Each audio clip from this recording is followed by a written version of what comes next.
1739 Nadir Shah Persia Chakravarthi.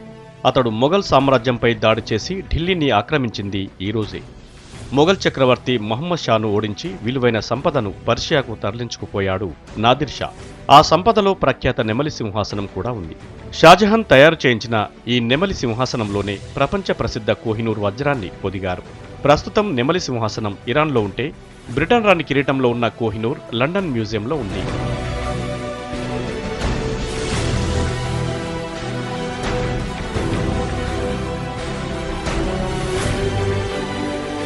1784 what ఫ్రా కెవో విఖ్యాత emerald Buddha విగ్రహం ఉన్న దేవాలయం.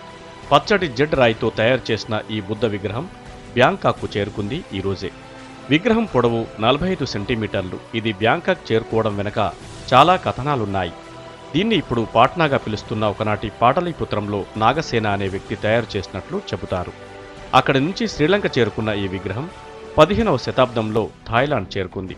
నాటి నుంచి థాయిలో ప్రాంతాలు మారుతూ వచ్చిన ఈ విగ్రహాన్ని నాటి 1వ రాముడు రాజా చావో ప్రాయా చక్రి బ్యాంకాక్లో ప్రతిష్ఠించాడు.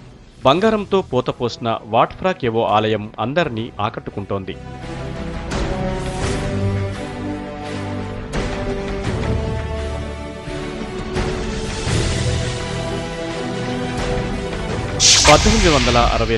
రాబర్ట్ ఏ మిల్లికాన్ ప్రఖ్యాత అమెరికన్ భౌతికవేత్త. అమెరికాలోని ఇల్లినాయిస్లో ఈయన పుట్టింది ఈ రోజే. కొలంబియా యూనివర్సిటీ నుంచి ఫిజిక్స్ డాక్టరేట్ పొందాడు. ఈ డిపార్ట్మెంట్ నుంచి డాక్టరేట్ పొందిన తొలి వ్యక్తి మిల్లికాన్. ఎలక్ట్రాన్, ఫోటో ఎలక్ట్రిక్ ఎఫెక్ట్లపై పరిశోధనలు చేసి 1923లో నోబెల్ అందుకున్నాడు. ఎలక్ట్రాన్లపై ప్రయోగాలు ఈయనకు ప్రత్యేక గుర్తింపునిచ్చాయి. మిల్లికాన్ 85వ ఏట 1953 డిసెంబర్ 19న చనిపోయాడు.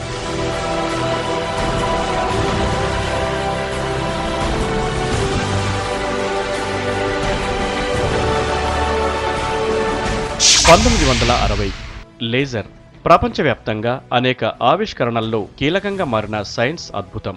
దీనికి పేటెంట్ పొందింది ఈ రోజే. Arthur Leonard Schawlow Charles Hard Townes లేజర్ని రూపొందించాడు. లేజర్ పూర్తి పేరు light amplification by stimulated emission of radiation. లేజర్ను ఎలక్ట్రానిక్ గూడ్స్లో, మెడికల్ సర్జరీల్లో ఉపయోగిస్తున్నారు.